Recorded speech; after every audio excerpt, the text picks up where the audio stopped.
بسم الله الرحمن الرحيم. اللهم صل على سيدنا محمد وعلى آله وصحبه وسلم تسليما كثيرا. حلقتنا عن شاورمة الفراخ هنعملها بالطريقة الأصلية زي المحلات بتاعت بره بالظبط. المقادير بتاعتنا عبارة عن عصير ليمونتين كبار، ربع فنجان من القهوة، خل،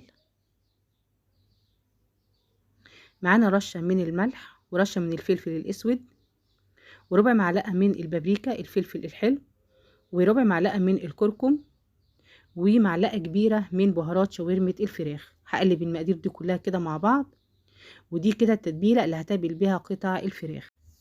دي كده معانا صدور فراخ متقطعة زي ما انتوا شايفين كده، زي الجوليان زي ما انتوا شايفين بالطريقة دي. بيترفع على قد ما تقدري تجيبي البانيه وتقطعيه كده تقطعات رفيعة خالص. هبتدي ان انا احط شرايح الفراخ في التتبيله بتاعتنا، وهبتدي ان انا اقلبها تقليبه كده كويسه بحيث ان لحم الفراخ يتشرب من التتبيله كويس. كمان هبتدي ان انا احط لها معلقه صغيره كده من زيت نباتي وهقلبها كويس. بعد كده هغلفها وهسيبها في التتبيله على اقل حاجه لمده ساعتين.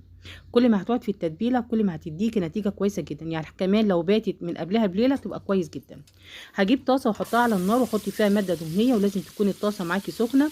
وهبتدي ان انا انزل بالفراخ اللي احنا متبلينها، فراخ الشاورما، وبفردها بس كده في قلب الطاسه، مش هقعد اقلب بقى فيها.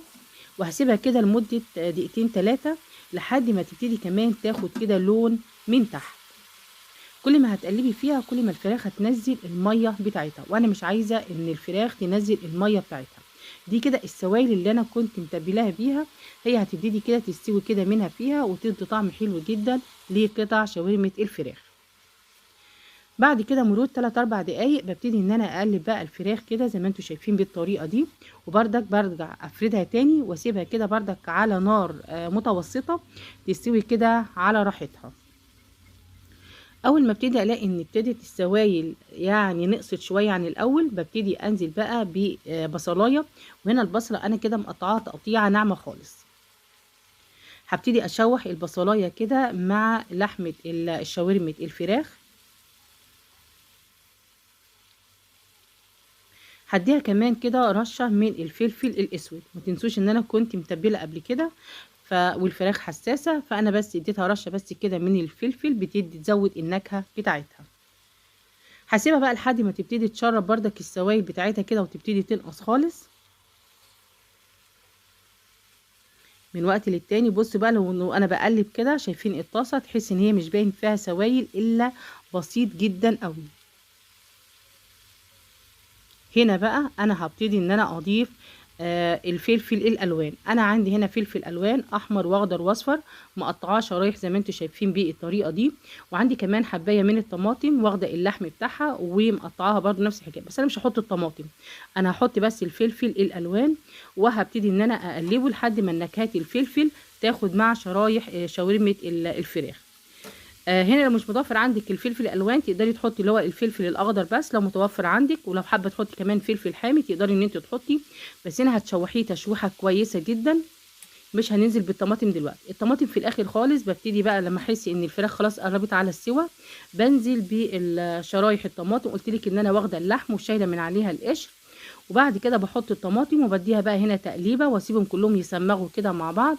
والخضروات بتاعتك بتبقى بالقرشه بتاعتها، يعني ما تبقاش مهريه ومستويه على الاخر.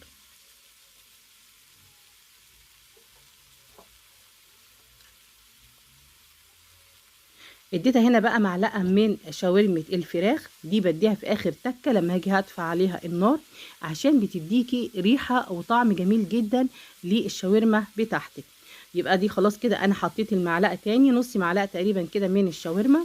وخلاص كده هبتدي اشوف الفراخ بتاعتنا، لا الفراخ استوت اهي بتتقطع معايا بكل سهوله. خلاص هبتدي ان انا بقى اديها تقليبه وهطفي عليها النار، وكده خلاص الشاورما بتاعتنا بقت جاهزه. هبتدي بقى ان انا اغرفها في طبق التقديم، وانا حطيتها هنا في طبق التقديم. حابه بقى تقدميها سندوتشات في قلب السندوتشات الفينو او العيش، او تقدري ان انت تحطيها في العيش التورتيلا على حسب ما انت حابه. دي كانت حلقتنا النهارده، اتمنى يكون الفيديو عجبكم، ولو عجبكم اللايك والشير والاشتراك في القناه. والسلام عليكم ورحمه الله وبركاته.